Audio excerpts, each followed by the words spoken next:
아이들 말씀 암송하는 것을 보고 큰 도전도 되고 큰 위로도 되지만 한 가지 분명히 짚고 넘어가야 할 게 있습니다. 유대인들 중에서 가장 탁월한 제자들이 성경 전체를 암송했습니다. 이거 제가 무슨 잔치집에 물 끼얹는다고 생각하지 마시고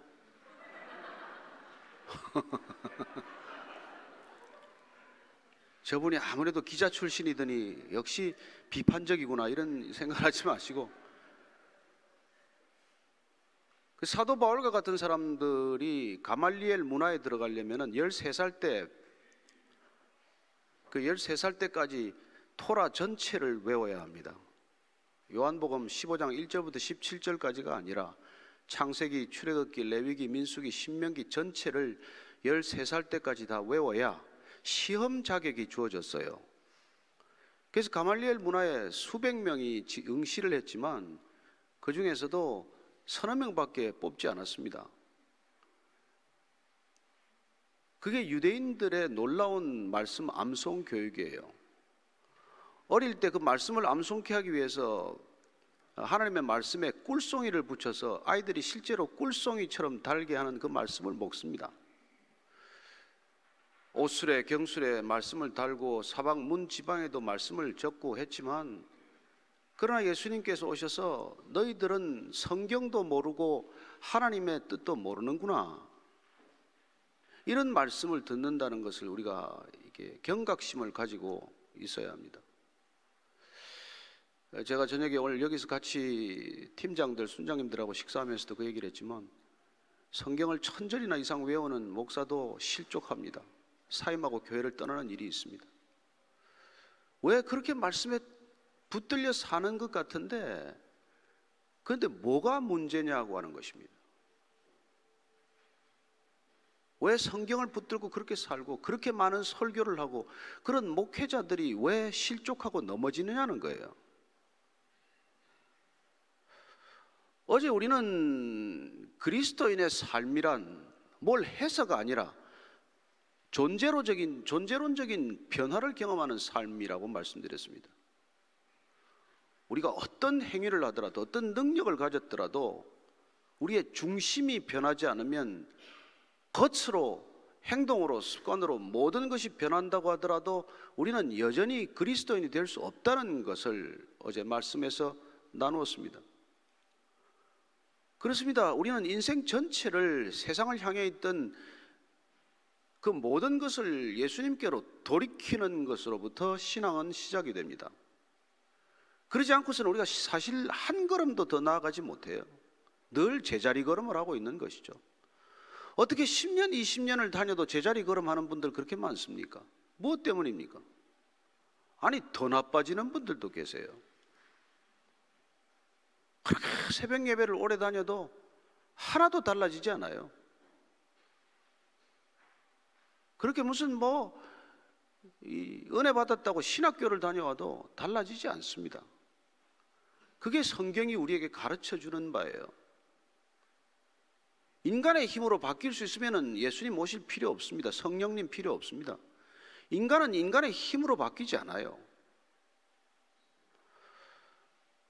바뀌지 않은 삶을 가지고 사는 길은 두 가지예요. 하나는 바뀐 것처럼 나를 인정해 주는 사람과 소규모의 그룹을 만드는 거예요. 그게 종교기관입니다. 종교단체예요. 그게 어쩌면 교회일 수도 있습니다. 그저 되는 사람들 몇이 모여서 되는 것처럼 하고 사는 것이죠. 그래서 우리들만의 하나님 나라를 만들 수 있어요. 또 한 가지 방법은 안 되는데 되는 척하고 사는 위선적인 삶의 길이 있어요. 수많은 그리스도인들이라고 자처하는 사람들이 사실 위선의 길을 가는 것이죠. 그렇죠. 아이들이 저렇게 성경을 암송했는데 내가 이렇게 너희에게 명령한 것은 서로 사랑하게 하려 합니다 고 하는 1장 요한복음 15장 17절 말씀을 외웠는데, 그 말씀을 다 통째로 외웠는데도 서로 사랑하는 모습을 볼 수 없다면 저 아이들은 큰 시험에 빠지고 마는 겁니다. 서로 사랑하라고 그렇게 암송하고 그렇게 평생을 머릿속에 알고 살았는데 교회가 서로 사랑하는 거 빼고 다 해요. 놀랍지 않습니까? 그것만 하라는 것만 딱 하지 않고 모든 일을 다 해요. 그래서 애들이 떠나는 거예요. 지금 한국에는 대학생들의 그리스도인 비율이 3% 이하로 떨어졌습니다. 여러분, 그리스도인 비율이 3% 이하로 떨어지면 선교지로 분류됩니다. 어디 선교를 하러 가요 지금? 한국은 어디에 선교를 해야 된다는 말이에요. 더 놀라운 거는 초등학교 1학년들, 초등학생들 조사를 했더니 1%도 잘 안 나와요. 내가 그리스도인이라는 걸 밝히는 것 자체를 두려워하는 아이들이 그렇게 많아졌다는 뜻이기도 하고, 실제로 그리스도인의 정체성을 어린아이들에게 심어주지 못했다는 반증이기도 하지요. 저는 성경을 통째로 외우는 이 유대 사회에 오셔서 예수님께서 대제사장, 제사장, 서기관들은 성경 필사하는 사람들입니다. 그들은 야훼, 엘로힘이라는 단어가 나오면 야훼라는 단어를 새로 쓰기 전에 목욕 재개를 하고 붓을 긋고 새 붓을 가지고 야훼를 썼던 사람들이에요. 성경에 6,000번 이상 나옵니다. 6,000번 이상 목욕 재개를 해야 구약 성경 하나 필사를 하는 사람들이 서기관들이에요. 성경을 얼마나 통으로 꿰고 있습니까? 그리고 또한 당시 예수님 당시에 바리새인들은 한 6,000여 명 정도 돼요. 이들은 종교인 중에 종교인이요 신앙의 표본들입니다.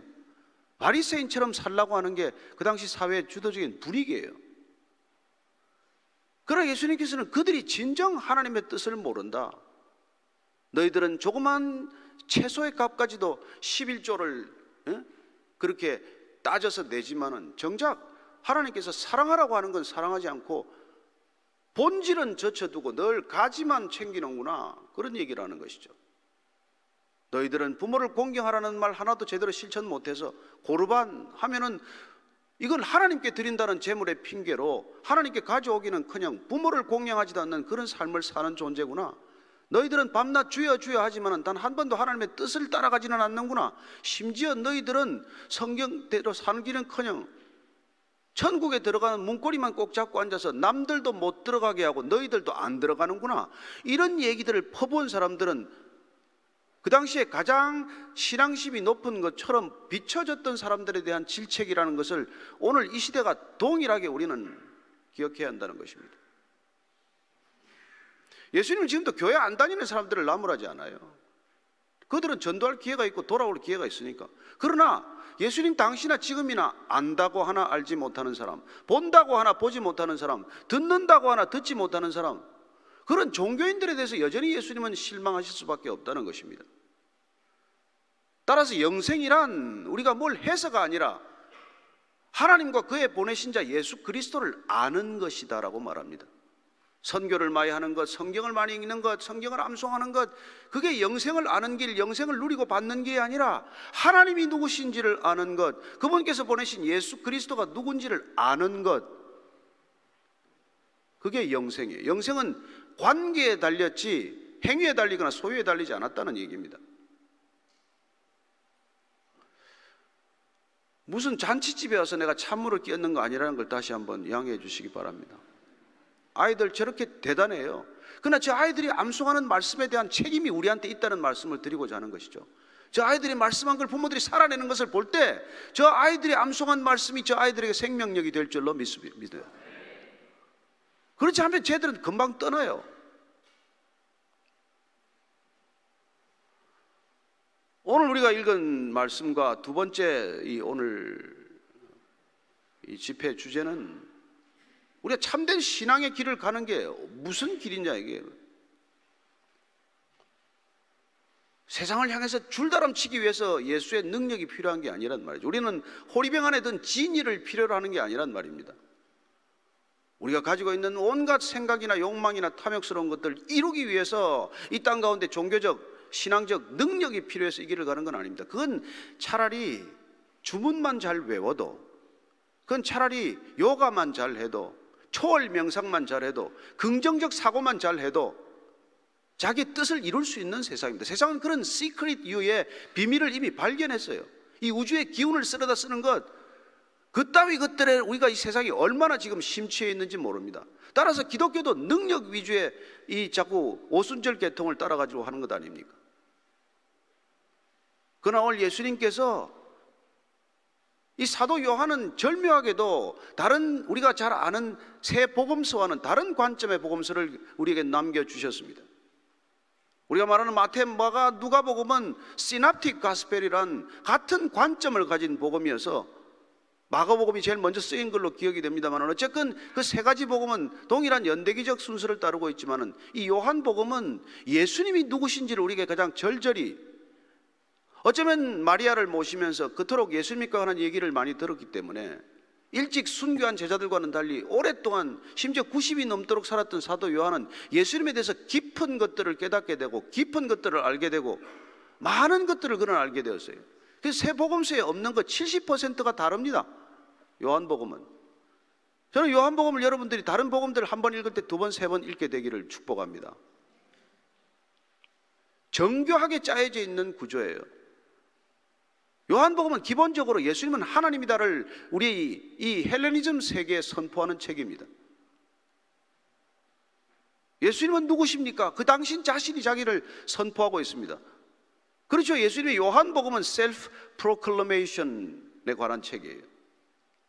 그래서 나는 누구다라고 하는 이 서론이 요한복음에서는 7번 반복해서 되풀이돼서 나오게 됩니다.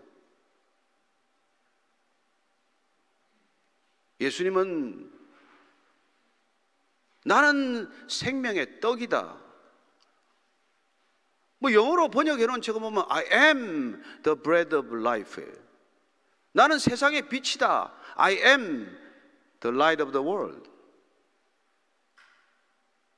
나는 양의 문이다. I am the gate of the sheep. 나는 선한 목자다. I am the good shepherd. 나는 부활이요 생명이다. I am the resurrection and the life. 나는 길이요 진리요 생명이다. I am the way, the truth, the life. 나는 포도나무요 너희는 가지다. I am the vine, you are the branch. 이 I am은 헬라어 에고 에임이라는 표현에서 번역한 거지만은 이게 하나님의 이름을 말하는 것입니다. 그냥 주어와 1인칭 주어와 동사로 끝나는 게 아니라는 거예요. I am은 출애굽기 3장 15절 16절에 나오는 모세가 하나님을 만났을 때 하나님께 이름을 물었습니다. 내가 바로에게 가서 자꾸 이게 얘기를 하라고 하시는데 내가 누구를 만났다고 거기에 가서 얘기를 해야 됩니까? 도대체 하나님의 이름이 무엇입니까? 라고 할 때 히브리어로는 에흐에 아쉐르 에흐에지만 영어 성경을 여러분 보시면 알겠지만 I am who I am, 어떤 성경은 I shall be who I shall be 라고 미래형으로 번역을 해놨어요. 하나님은 시제가 없습니다. 그 I am who I am의 내 약자를 앞에 히브리어 네 자를 모으면은 야훼 야훼. 그러나 그 뜻은 우리 한글 성경은 스스로 있는 자 아니라, 나는 스스로 있는 자 아니라요. 하나님은 자존자지 타존자가 아니란 말이에요.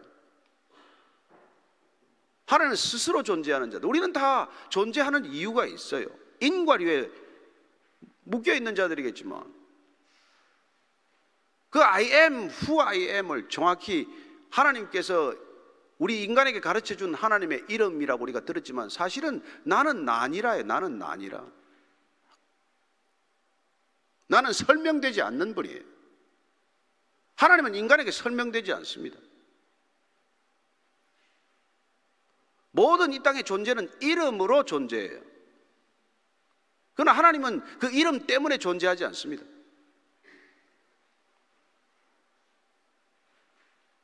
예수님께서 계속해서 그 I am who I am을 그대로 쓰셨습니다. 헬라어로 번역할 때는 에고 에이미로 번역을 했지만 원래 예수님께서는 아람어를 쓰셨어요.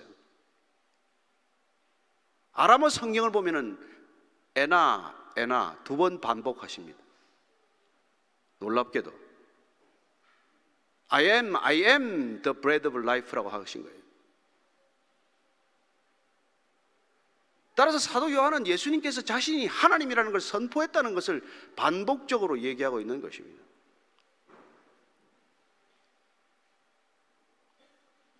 도대체 인간으로 온 예수를 누가 하나님이라고 믿겠어요? 어떤 종교가 그걸 믿었습니까? 유대인이 그걸 믿을 수가 있습니까? 무슬림이 그걸 믿을 수가 있습니까? 인간 예수를 하나님이라고 말하는 게 여러분들 이해가 되십니까? 납득이 되시고 그게 믿어져서 오신 것입니까? 아니면 다들 그렇게 말하니까 그냥 그러려니 하는 겁니까? 이게 해결되지 않으면 우리는 한 걸음도 더 못 나가게 돼 있어요. 그렇습니다. 예수라는 이름 자체는 여호수아, 예수와 예수 동일한 이름이에요. 그건 하나님이 구원하신다는 뜻입니다. 예수라는 이름 자체가 마시아흐, 메시아의 이름이에요. 메시아의 이름이 예수입니다. 우리 잘 아는 대로 마시아흐, 메시아라는 뜻은 the anointed, the anointed. 그게 크리스토스. 따라서 예수님은 이 땅에 기름 부음 받은 자로 오셨다고 우리는 말합니다. 그 당시 크라이스트, the anointed는 세 가지 삼중직에 기름을 부으셨어요. 잘 아시는 대로 우리는 그분들이 되게 선지자거나 예언자거나 또 혹은 왕이거나, 따라서 예수님은 그 세 가지 삼중직을 다 가지고 오셨다고 우리는 받아들입니다. 그분은 왕으로 오셨고 선지자로 오셨고 예언자로 오셨고, 그런 일반 명사로 쓰이던 마시아흐가 적어도 바벨론 포로 이후에 다시 이 백성들이 기다려야 할 메시아, 우리를 묶인 데서부터 온전히 우리를 회복해 하시는 메시아를 가졌던 메시아 대망 사상에 비추어서 그들은 끊임없이 다윗과 같은 정치적, 군사적, 경제적 메시아를 갈망했지만 예수님이 이 땅에 오셔서 그런 메시아가 아니라 우리를 죄로부터 구원할 메시아, 근원적으로 하나님과의 끊어진 관계를 복원하는 메시아, 땅에서 살지만 하늘을 바라는 그런 놀라운 메시아의 능력을 우리에게 보여주시기 위해서 오셨고, 그분은 우리에게 뭐 집 없는 집을 마련해주고 30년 살던 인생 60년 살게 하러 오시지 않았습니다. 한번 생각해 보십시오. 그분은 살아계시면서 집 한 채가 없었어요. 머리 둘 곳도 없었습니다. 그 집 한 채 없이 사신 분한테 집 달라는 게 이해가 됩니까? 집 많은 사람한테 집을 달라고 해야지.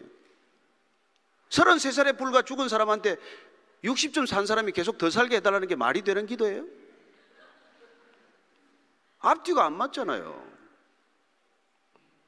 따라서 그분이 이 땅에 왜 오셨고 무엇 때문에 우리를 부르시고 세상으로부터 돌이키라고 하는 근본적인 이유가 무엇인지를 우리가 놓치면 우리는 불교 신자만도 못하고 구제 잘하는 저기 캐톨릭 신자만도 못하고 주문 잘 외우는 여러분 남모의 호랑깽교 신자만도 못합니다. 그거 잘 믿어도 여러분 123층 지을 수 있어요. 우리가 이 땅에 눈에 보이는 것들을 추구하기 위해서 이 신앙의 길을 가지 않는다는 것, 그게 분명하지 않으면 저와 여러분들은 이건 헛길이에요. 헛일이에요. 예전에 성경 전체를 들어서 한마디로 요약할 때 성경 전체에서 가장 중요한 요지라고 말하는, 왜 예수님은 이 땅에 왜 오셨습니까? 무엇 때문에 오셨습니까? 하나님이 세상을 이처럼 사랑하사 독생자를 주셨으니 이는 저를 믿는 자마다 멸망치 않고 영생을 얻게 하려 하심이라. 궁극적으로 우리의 신앙은 이터널 라이프, 피지컬 라이프가 아니라, 장수가 아니라, 우리는 시간과 공간에 한정된 차원에 살아가는 이 존재가 영원을 향해서 열린 존재가 될 때 우리는 비로소 거듭났다고 말하는 것이죠. 우리는 거듭남을 위해서 이 땅에 온 존재입니다. 그때 우리는 한정된 내 자원으로 살아가는 것이 아니라 무한한 자원에 접속된 존재가 되어서 더 이상 내가 나를 사랑하는데 국한되는 삶을 살지 않게 된다는 거예요. 우리는 자기 자신도 사랑할 줄 모르지만 누구를 사랑할 수 있는 능력이 아무에게도 없습니다. 우리가 누구를 사랑할 수 있는데요? 우리가 자녀들을 사랑합니까? 정말로? 얼마나 많은 부모들이 자기 자존심처럼 여겨서 아이들을 망가뜨립니까? 남편과 아내를 정말 사랑하십니까? 잠시 눈이 멀었을 때 사랑한다고 고백했을 뿐이지 뭘 사랑해요? 하도 와이프가 막 나중에 이게 막 거칠어지고 말이지, 막 마귀 할멈처럼 되니까 장로님이 무릎을 꿇고 새벽마다 기도를 했대요. 하나님, 어떻게 제 아내가 처녀 때는 그렇게 말도 잘 듣고 온순하고 예쁘더니 이 권사가 된데도 마귀 할멈 같습니까? 몰라서 묻니? 아가씨는 내가 만들었고 와이프는 네가 만들었잖아. 뭐 그랬다는 얘기가 있어요. 그게 사실이겠습니까만은. 그렇습니다. 그 사랑할 수 없는 세상, 이 땅의 질서는, 모든 질서는 권력적 질서예요. 니체는 인간의 가장 타락한 의지, 인간의 본질적인 의지를 will to power, 권력 의지로 봤어요. 철학자의 관점이지만 성경적으로 보면 권력 의지란 죄악된 인간의 죄성이에요. 죄성.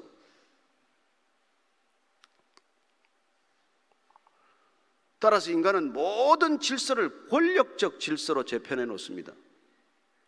아담과 하와가 에덴을 떠나서 그들이 동으로 가면서 이루는 문화, 문명의 본질은 권력적 질서라는 것을 통찰하셔야 합니다. 물론 가인이 죽고 나서, 아벨이 죽고 나서 하나님께서는 셋을 대신 주셨죠. 그리고 셋은 비로소 하나님의 이름을 불렀어요. 제단을 쌓습니다. 그러나 가인의 후손들은 동으로 가면서 번성하기 시작을 해요. 그들이 첫 번째 짓는 것은 에녹 성을 쌓습니다. 그 성 안에 어떤 인물들이 즐비하게 태어날까요? 라멕을 통해서 태어나는 인물들은 누가 있습니까? 야발은 양을 쳤지만 유발은 퉁소를 불고 그야말로 아티스틱한 삶을 살아요. 두발 가인은 어떻습니까? 철기 문화를 만들어요. 여러분, 죄인들이 지금까지 살아가는 삶의 양식이 문명이라는 것을 아셔야 합니다. 그 문명이란 궁극적으로 자기 자신을 드러내는 것이고, 인간의 흩어짐을 면하자고 해서 궁극적으로 바벨탑 문화를 지향했던 것이고, 그래서 끝없이 성을 쌓고 탑을 쌓는 것이죠. 하나님의 제단은 인간의 문명으로 쌓지 않습니다. 하나님의 제단은 다듬지 않은 돌로만 쌓아야 돼요. 그 돌에 손을 대서는 안 됩니다. 그러나 성을 쌓기 위해서는, 탑을 쌓기 위해서는 돌을 다듬어야 돼요. 자연석을 쓰지 않습니다. 벽돌을 찍어내든지 돌을 쌓든지 그래야 성이 되고 탑이 되는 것이죠. 하나님께서는 궁극적으로 바벨탑을 흩어버리십니다. 지금 또 얼마나 높은 바벨탑이 올라갈까요? 두바이의 버즈 칼리파는 868m입니까? 최고의 빌딩이죠. 그 사막지대 가보십시오. 그 사막에 왜 그렇게 큰 높은 빌딩이 필요합니까? 인간은 끊임없이 자기 이름을 드러내고자 하는 그 삶의 궤적들을 우리는 문명이라고 부르는 것이죠.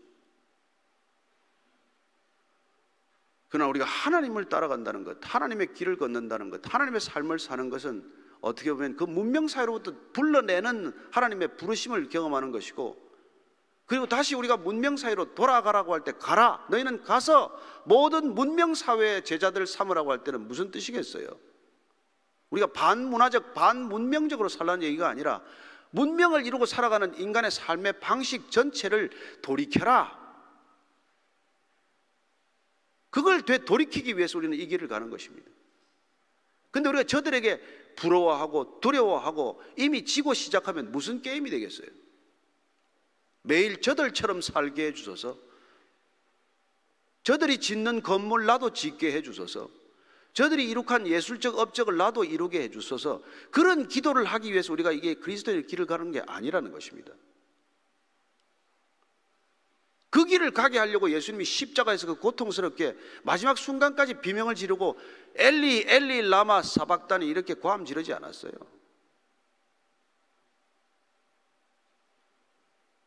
그러나 그분께서는 오늘 우리가 읽은 짧은 말씀이지만 13장의 이 말씀은 예수님께서 마지막 순간, 그렇습니다. 사복음서의 처음 예수님의 공식적인 메시지는 회개하라, 천국이 가까웠느니라지만은 그분의 설교는 절묘하게도 마태가 산상수훈에다가 집대성한 것이에요. 어쩌면 예수님께서 여러 자리에서 여러 곳에서 여러 번 설교하신 걸 이 산상수훈으로 마태가 정리한 것이죠. 그리고 그분께서는 그 설교를 이제 갓 따라오기 시작한 제자들에게 너희들이 따라가야 할 삶의 기준 내지는 신앙적 기준이란 무엇인지를 말씀해 주고 계신 것이고, 마지막 이제 떠나가는 마당에 예수님께서는 요한복음 13장부터 이제는 마지막 설교, 이른바 다락방 광화라는 것을 말씀해 주고 계십니다. 이 다락방 광화는 예수님께서 떠난 뒤에 남겨질 교회가 어떻게 존립해야 될지에 관한 예수님의 마지막 유언과도 같은 말씀입니다.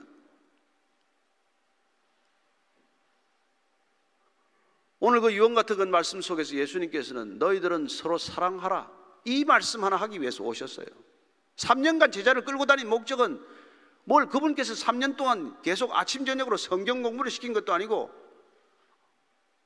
뭘 그들하고 한 게 뭔데요? 같이 먹고 산 거 이외에는. 그러나 이제 떠나가는 마당에 여전히 그들이 누가 더 큰지를 다투고 마지막으로 예수님께서 세 번째 십자가를 져야 할 것이라는 말씀을 하셨음에도 불구하고 여전히 예루살렘 들어가면 누가 예수님 오른편에 앉을 것인가 왼편에 앉을 것인가, 그 논쟁을 벌이는 제자들한테 답답한 말씀 하셨고, 어린아이를 보여주고 너희들은 누구든지 크고자 하는 자는 어린아이가 되어야 하고 첫째가 되고자 하는 자는 마지막이 되어야 한다는 말씀을 해주지 않습니까? 따라서 예수님이 살아가는 이 하나님의 나라는 모든 세상적 질서가 정반대로 뒤집어져야 되는 질서예요. 교회 누가 높습니까? 누가 목사가 높아요? 장로가 높습니까? 교회는 세간적 세신자가 제일 높은 곳 아닙니까?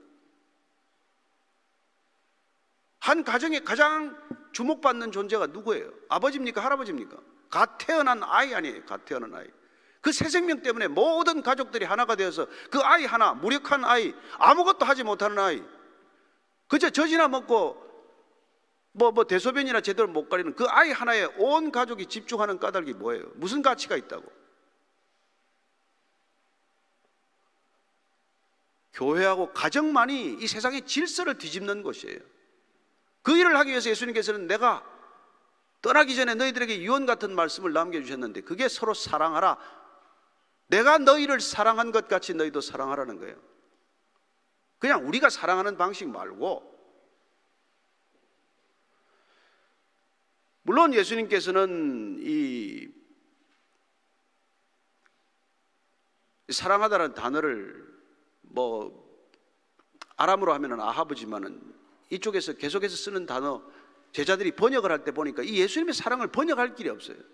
왜냐하면 그 당시 사랑의 개념이 지금과 마찬가지로 워낙 오염된 사랑이기 때문에 그 사랑한다는 표현을 우리가 쉽게 쓰기가 쉽지 않습니다. 지금 제가 여러분한테 갑자기 어떤 여성한테 사랑합니다 그럼 뺨이나 맞지 무슨 좋은 게 뭐 있겠어요. 따라서 헬라 문화권에서 그 헬라 언어 가운데 무슨 필레오, 에라오, 스테르게 하는 이런 단어들이 워낙 오염됐기 때문에 예수님의 사랑하는 방식을 담을 길이 없어서 어떻게 보면 조금 중립적인 단어를 하나 선택한 게 아가파오라는 단어고, 우리가 잘 아는 아가페라는 단어는 거기서 시작이 됐어요.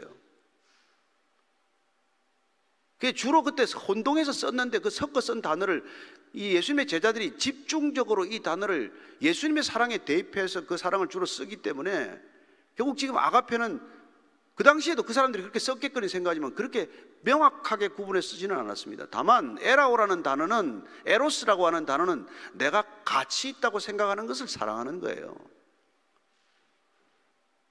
그러나 새로 발견한 이 아가파오 내지 아가페라고 하는 단어는 가치 있어서가 아니라 사랑하겠다고 결정해서 사랑하는 거란 말이에요.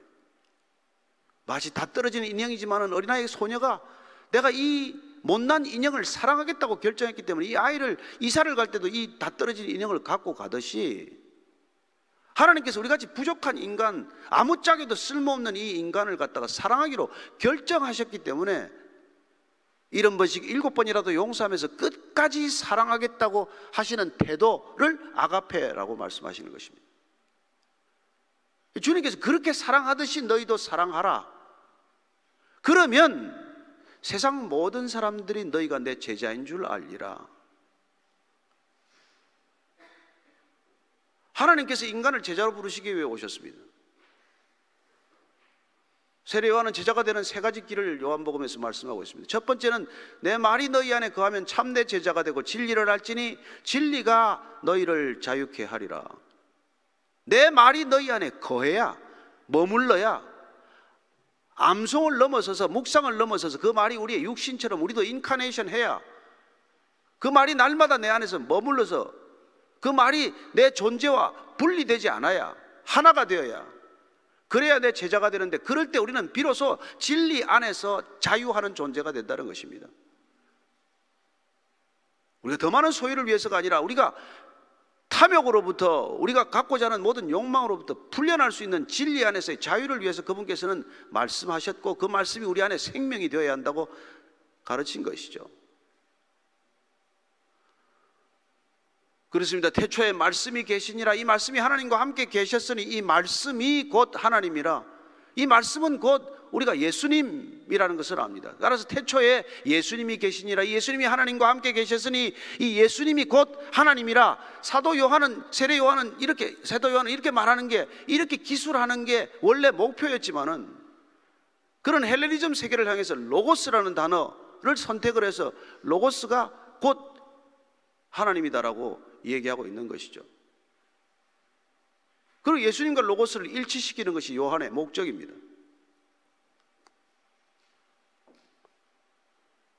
따라서 예수님께서, 당신께서 우리에게 말씀을 하신 까닭은 그 말씀이 우리 안에 머무르기를 원하는 것이고, 우리도 그 말씀처럼 예수님만 인카네이트한 것이 아니라 우리도 인카네이트해서 그 말씀대로 살아가는 존재가 되게 하는 것이고, 그렇게 하나님이 우리를 통해서 말씀하신 그 말씀이 우리 삶을 통해서 이루어지는 사건을 날마다 경험하는 곳에 하나님의 나라가 임한다라고 말씀하시는 것이죠. 그렇습니다. 제자가 되는 길은 그분의 말씀이 우리 안에 머무르는 길이고, 두 번째, 서로 사랑하는 길. 세 번째는 오늘 아이들이 암송한 요한복음 15장에 열매를 많이 맺으라. 열매를 맺으면 너희는 내 제자가 될 것이라고 말합니다. 말씀의 열매가 드러나야 하는 것이죠. 그 열매란 물론 성령의 9가지 열매를 말하지 않겠습니까? 사랑과 희락과 화평과 오래 참음과 자비와 양선과 충성과 온유와 절제니 이 같은 것을 금지할 법이 없다고 말씀하십니다. 말씀이 우리 안에 머무르게 되면 성령의 열매가 맺히는 것을 누구도 멈추게 할 수 없다는 말씀이죠. 따라서 사실은 다 동일한 말씀입니다. 제자가 되는 길은 말씀을 내 안에 머무르게 하라, 서로 사랑하라, 열매를 맺으라 하지만 각각 별개의 사건이 아니라는 것입니다. 당연히 우리 말씀 안에 있으면 우리는 서로 사랑하게 되어 있어요. 말씀의 능력은 사랑이기 때문입니다. 진정한 말씀의 능력은 사랑 아닌 건 아무것도 아닌 것이죠. 아시다시피 사도 바울은 바울이 되기 전에 사울로 불리웠던 시절, 그는 그 많은 성경을 통째로 암송하고 있었지만은 그 말씀이 그 자신 안에서 인카네이트 되지 않았기 때문에 그는 그 말씀을 가지고도 사람을 죽일 수 있는 존재라는 것을 알게 된 것이 아닙니까? 따라서 고린도전서 13장에 보면은 내가 사람의 방언과 천사의 말을 할지라도 사랑이 없으면 그 소리나는 구리와 울리는 꽹가리가 되고, 내가 예언하는 능력에 있어서 내가 모든 비밀을 알고 모든 지식을 안다고 할지라도 사랑이 없으면 나는 아무것도 아니요. I am nothing. 또 내가 내게 있는 모든 것으로 남을 구제하고 내 몸을 불살하게 내어줄지라도 사랑이 없으면 나는 아무 유익이 없다고 고백하는 것이죠. 예수님께서 서로 사랑하라.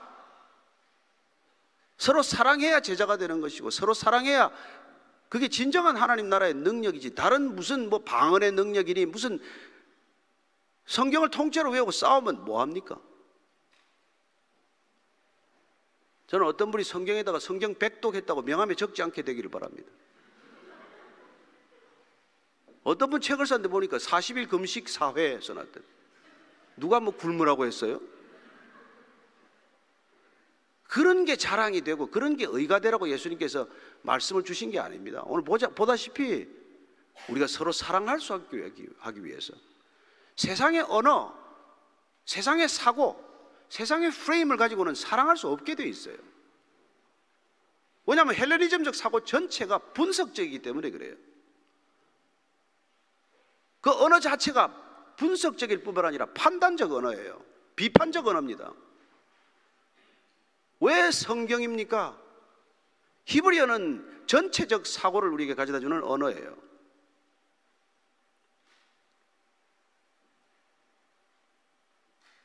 따라서 우리가 성경을 자꾸 읽는다는 것은 우리가 평생도록 교육받은 분석적 사고 전체를 통합적 사고 내지 전체적 사고로 회복하고 새로 사고의 틀을 바꾸는 데는 그 방법밖에 없기 때문에 그래요. 우리가 문명으로 치닫던 우리의 삶의 발걸음을 돌이켜서 하나님 나라로 돌이키는 것은 그렇게 간단하지 않습니다. 언어가 바뀌지 않고서는. 따라서 예수님께서 말씀하신 까닭은 우리가 사랑할 수 없는 삶을 이룬 이 타락한 인생들을 사랑이라고 하는 놀라운 복원력을 위해서 우리에게 말씀하셨다는 것입니다.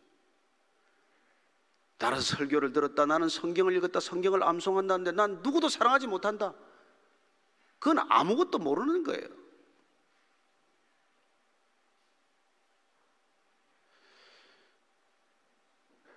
그래서 사도 바울이 사랑이라는 게 내 안에 들어오고 나니까 말씀을 통해서 그리스도의 말씀이 내 안에 머물러서 비로소 그가 사랑에 눈뜨고 그 말씀의 능력이고 사랑이라는 것을 알게 되고 나서 그는 사랑은 감정이 아니구나.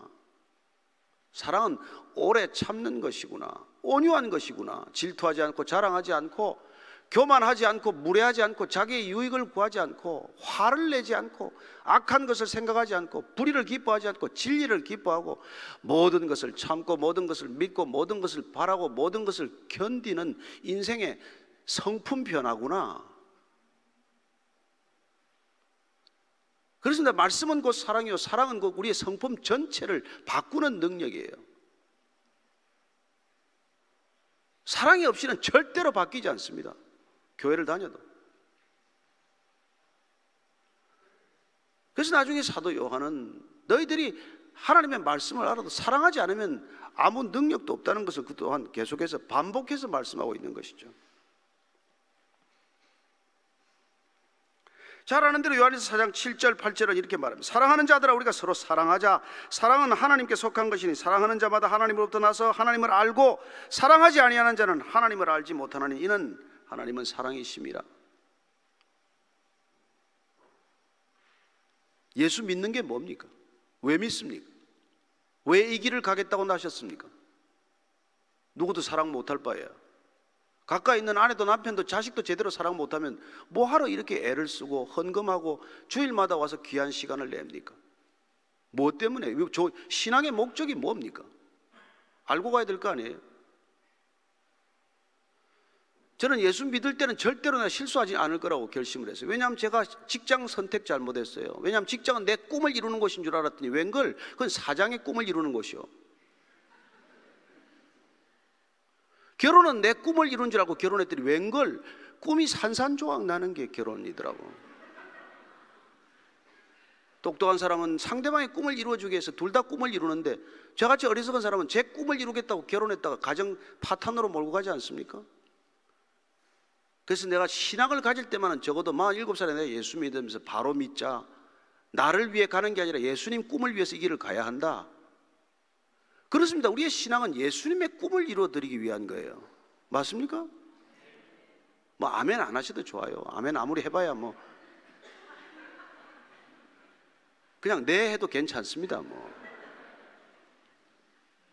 나는 아멘이나 이 할렐루야가 간투사가 되는 게 너무 싫어요. 그건 너무나 소중한 단어입니다.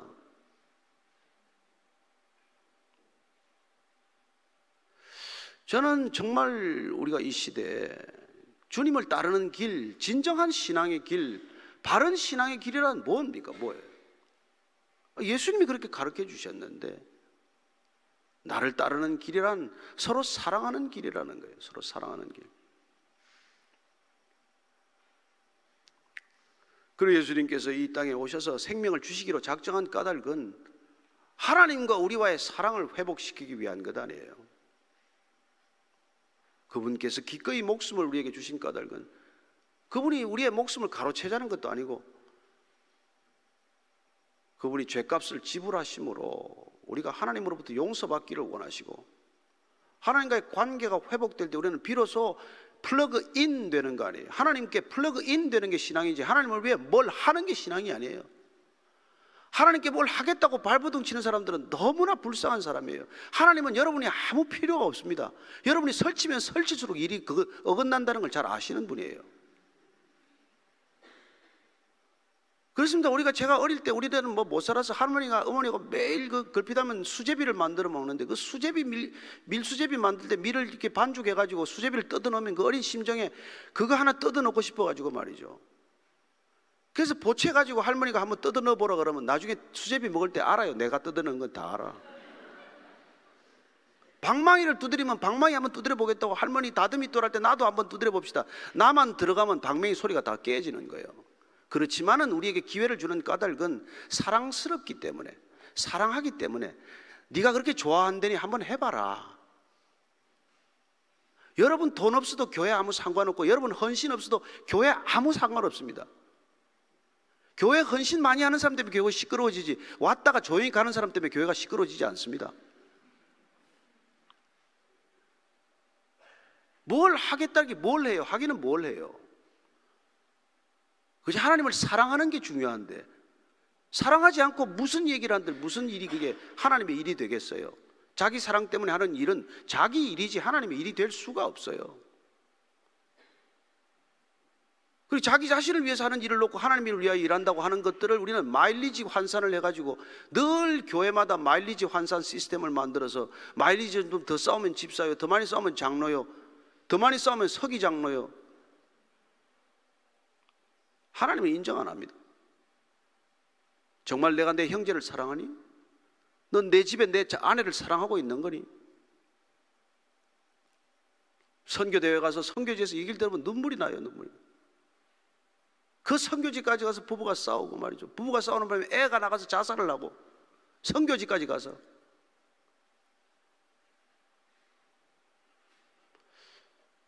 저는 여러분들의 가정이 세상의 가정과 다르게 되기를 축복합니다. 여러분 이웃 사랑은 가족부터 사랑하는 거 아니에요? 우리 성도들끼리 서로 사랑하지 못하고 어디 가서 누굴 사랑하겠어요? 여기서 서로 사랑이 일어나지 않는데 선교지까지 가서 무슨 사랑을 한다는 거예요? 그걸 세상은 가정스럽다 그래요. 사랑이 흘러 넘쳐서 어디를 가면 무슨 소용이 있겠어요? 사랑이 흘러 넘쳐서 사역이 되면 얼마나 좋겠어요? 그러나 여러분 우리가 집에 사역하러 돌아가는 사람 아무도 없습니다. 사랑하기 때문에 그저 살다가 일이 생기면 서로 하는 거예요. 아내가 아프면 남편이 설거지할 수 있는 겁니다. 부모가 그 능력이 없으면 자녀가 돈을 벌 수 있는 거예요. 그건 사역이 아닙니다. 사랑하면 모든 일들이 삶이 되지만 사랑이 없으면 모든 삶이 사역이 되는 거예요. 따라서 교회하고 가정은 사역이 없는 곳이어야 합니다. 서로 사랑하면 되는 곳이에요. 서로 사랑하면 일이 보입니다. 해야 할 일이 보여요. 자기 역할이 보여요. 난 뭘 해야 되나? 저는 이 교회가 아무 사역도 없지만 사역 본부가 없지만은 모든 일들이 물처럼 순리처럼 흘러가게 되기를 축복합니다. 소리가 안 나야 돼요. 용각산처럼 흔들어도 소리가 안 난대.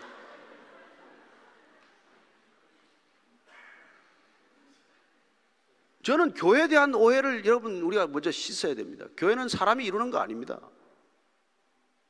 먼저 그분이 계셔야 하고 그분이 머리가 되셔서 우리는 각 그분의 지체에 속한 것뿐이에요. 눈이 발을 쳐나다 갈 것입니까? 손가락이 발가락을 비웃습니까? 우리 몸이 각자 맡은 역할이 다르고 각자 생김새가 다를 뿐이지 뭐가 어떻게 됐는데. 오늘 예수님께서 정말 너희들이 나를 따라오려느냐? 너희들이 정말 팬덤이 아니라 팬클럽을 이루기 위해서가 아니라 너희들이 디사이플십을 위해서 나를 따라온다면 서로 사랑해라. 서로 사랑해라. 그래 예배하다가 서로 싸운 일이 있고 사랑하지 못하고 서로 싸웠다면 가서 화해하고 와서 예배를 드려라. 정말 주일날 한번 그걸 실천하면 예배 몇 살에 남아있겠어요? 다 빠져나오고 아무도 없을걸요 아마. 목사부터 가야 될걸? 이종호 목사님 빼고.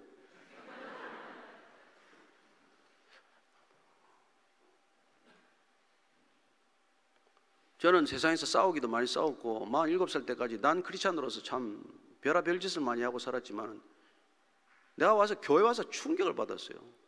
기도하고 싸우고 금식하고 싸우고 끝까지 싸우고 영원까지 싸우는 사람은 크리스찬밖에 없습니다.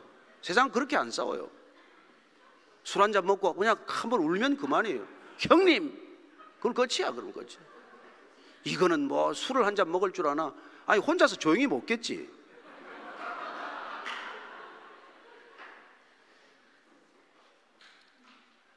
차라리 난 뭐 그냥 교회에서 한번 음주데이 하루쯤 했으면 좋겠어요.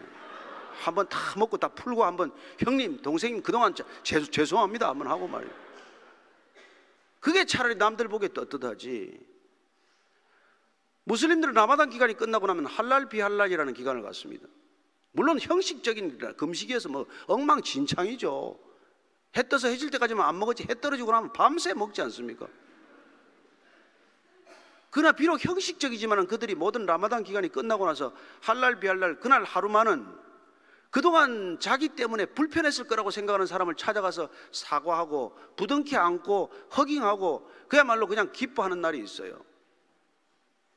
저는 그게 무슬림들을 하나 되게 하는데 놀라운 능력이 있다는 것을 발견했습니다. 한번 진심으로 털어놓고 내가 사과를 하고 나 때문에 속 많이 상했죠. 죄송합니다.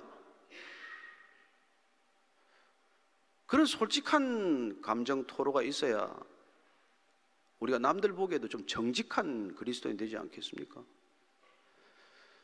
자, 사랑한다고 하는 것, 이 놀라운 능력이 있을 때 우리는 절대로 첫 번째 기억하십시오. 권력적이 되지 않는다는 것. 사랑의 반대말은 미움이 아니에요. 권력이에요. 사랑이 없기 때문에 권력적 질서를 만드는 것입니다. 그러나 그 가정이 정말 사랑이 넘치면은 남편, 아내, 자녀, 강아지 순이 아니란 말이에요. 요새는 강아지가 다 저 뭐 위에랍니다. 너무 강아지를 사랑해가지고. 그렇습니다. 더 사랑하는 사람이 연약한 사람을 더 위하고 존귀하게 여기는 것, 그걸 우리는 하나님 나라의 질서라고 말하는 것입니다. 따라서 교회는 이 세상의 권력적 질서를 뒤집어 엎는 유일한 곳이에요. 하나님이 어쩌면 아담과 하와가 그렇게 실족하지 않았다면 교회를 세울 이유는 없습니다. 그러나 이 땅에 처음 준 가정이 병들었기 때문에, 가정이 깨어졌기 때문에 가정을 회복하는, 가정을 기초도 아니라는 사회를 회복하는 하나님 나라의 놀라운 선물이 곧 교회예요. 교회. 하나님께서 세상으로부터 불러낸 사람들, 하나님이 콜아웃한 사람들, 그 사람들을 다시 이 땅 가운데 돌려보내기 전에 하나님의 질서를 이루기 시작하는 것이죠.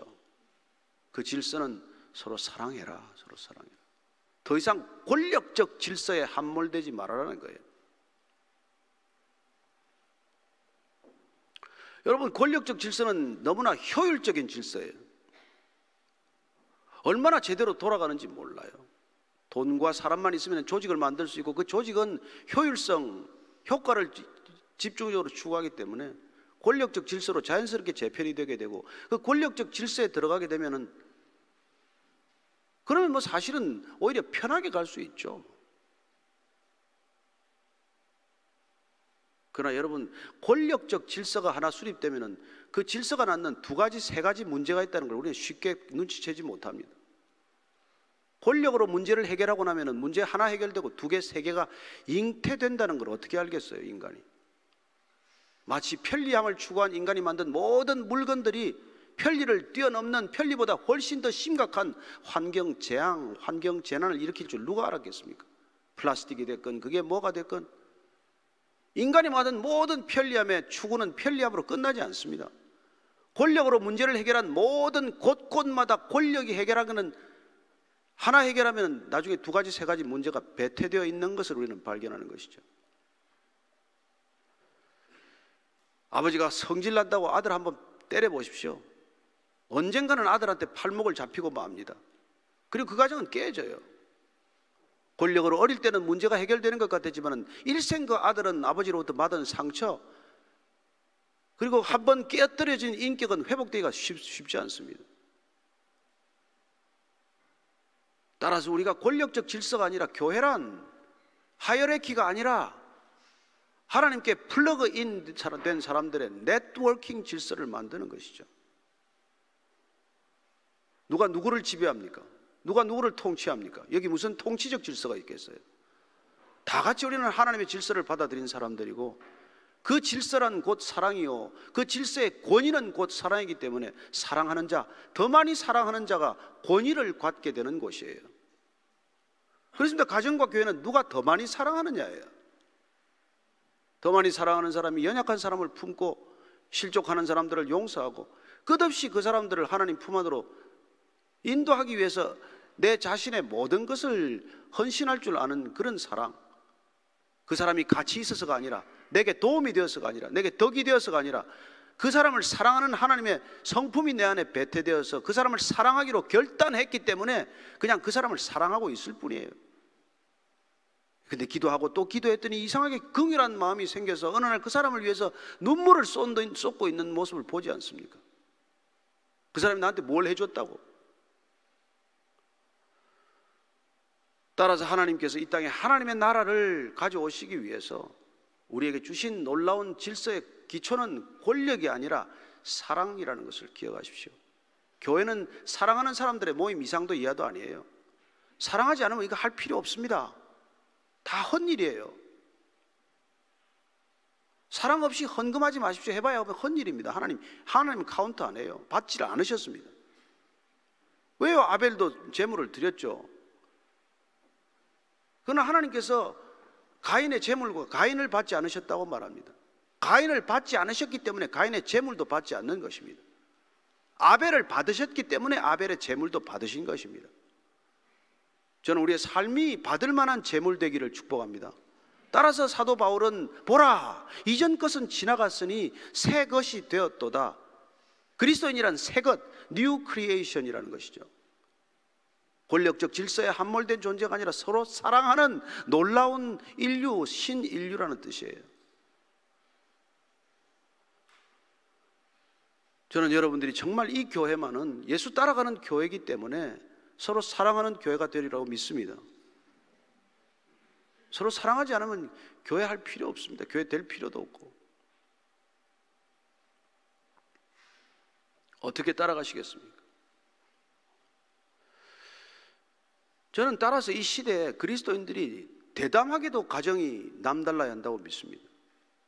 세상과 구별되는 첫 출발점은 사실 교회보다도 가정이에요. 가정.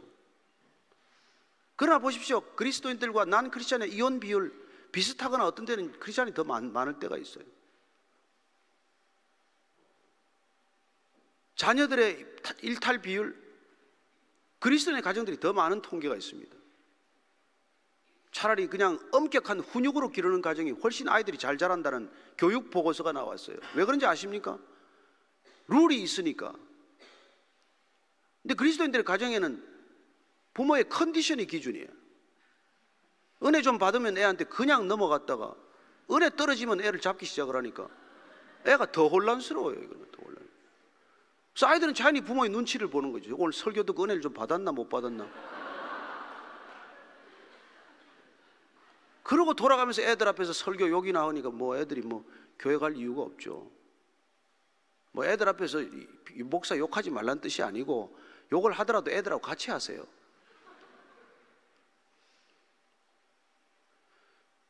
저는 정말로 우리 가정이 구별되는 가정 되기를 축복합니다. 그게 성경을 이렇게 뭐 다른 집에 성경이 한 권 있는데 우리 집에 5권 있습니다. 이게 구별되는 게 아니고 저는 그야말로 그 가정에 사랑이 있냐 없냐예요. 제가 예수 믿기 전까지도 가장으로서 뭐 별로 그렇게 뭐 실책을 이렇게 그렇게 뭐 하여튼 뭐 남들보다 정상적인 가정이죠. 그러나 정말 저 딴에는 정말 가족을 사랑한다고 살았죠. 근데 제가 예수 믿고 나서 제일 큰 문제는 사랑이 없었구나예요. 난 사랑하지 않았구나. 왜요? 제가 너무 사랑했기 때문에 하루에 4번씩 5번씩 데이트하고 결혼했어요. 1년 반 동안. 근데 그게 사랑이 아니라 내 집착이고 내 욕심이고 과욕이었다는 걸 깨달은 것이죠. 그래서 내가 예수 믿고 나서 첫 번째 한 일이 제 아내를 보고 제가 사랑하겠다. 당신을 내가 오늘부터 사랑하겠다. 내 사랑이 아니라 예수님 사랑으로 당신을 사랑하겠다. 그거 선언한 거예요. 그럼 예수님 사랑으로 사랑하는 건 뭐예요? 오래 참는 거 아니에요? 오래 참아집니까? 너무 그렇게 좋아하지 마시고 제가 오래 참는 것 첫 번째는 아내 말을 끝까지 듣자예요. 저는 제 아내 말을 끝까지 못 듣습니다. 저는 1분 20초로 늘 훈련받은 인생이기 때문에 텔레비전 뉴스는 그날 9시 뉴스 데스크는 1분 20초에 모든 팩트가 정리가 돼야 돼요. 그 이상 하면 잘립니다. 그러니 세상에 아무리 복잡한 말도 1분 20초에 정리가 가능한 인생인데 이분은 한 번 시작하면 30분이 지나면 서론이 끝났어요. 그걸 어떻게 듣습니까? 그러니까 제 입에서 자연스럽게 좀 짧게 해라. 결론만 얘기해라. 뭔데? 한마디로 하면 될 거 아니야. 근데 이분은 그렇게 하면 대화가 안 됐기 때문에 입을 닫아버리는 거죠. 입을 닫으면 편하기는 편해요.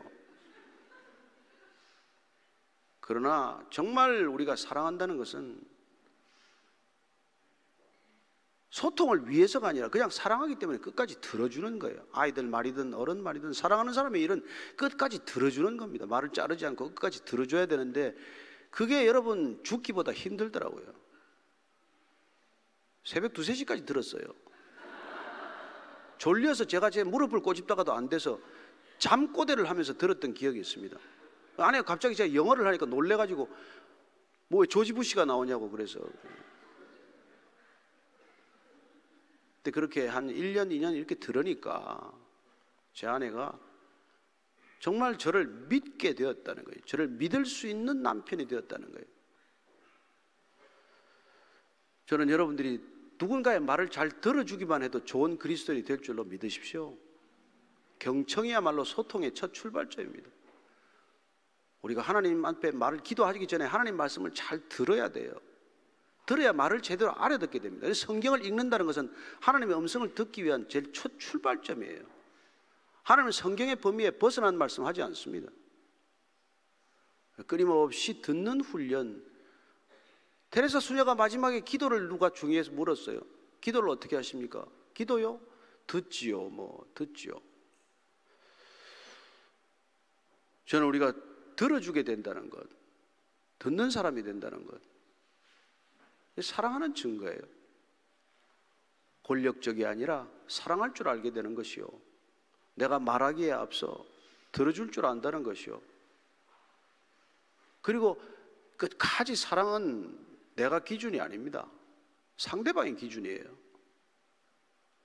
사랑하면서 이기적일 수가 없고 자기 중심적일 수가 없습니다. 이기적이다, 자기 중심적이다, 그런 그리스도인이 있다면 그건 네모난 원이다, 동그란 사각형이다 하고 말이 안 되는 표현이에요. 그래서 내가 여전히 자기 중심적이고 내가 여전히 나밖에 모른다면 난 크리스찬이 아닌 거죠. 내가 아무리 그렇게 착각하고 있을 뿐이지. 따라서 그리스도인들이 남하고 부딪힐 일이 있겠습니까? 당신이 기준이라는데, 당신 얘기를 끝까지 들어주겠다는데. 그래서 논쟁하지 않는 거예요. 논쟁을 못해서가 아닙니다. 사랑은 논쟁을 피하는 존재가 되는 것이죠. 들어주고 또 들어주고, 그리고 품어주고 또 품어주었더니 어느 날 그의 입이 잦아들기 시작하고 질문이 줄어들기 시작하고 그가 놀랍게도 변화된 모습을 보이기 시작하는 것을 볼 것입니다. 미운 사람이 있으면 기도해 보십시오. 기도하고 또 기도하면 하나님이 나를 바꾸든지 그를 바꾸든지 둘 다 바꾸든지 반드시 바꾸십니다. 저는 우리가 사랑하면 정말 권력적이 되지 않아요. 강압적이 되지 않습니다. 요구가 많아지지 않아요. 말이 많아지지 않습니다. 그리고는 끝내 그 사람을 바꿀 수 있는 사람이 되는 것이죠. 권력은 사람의 겉을 바꾸지만은 사랑은 사람의 내면을 바꾸는 유일한 힘입니다.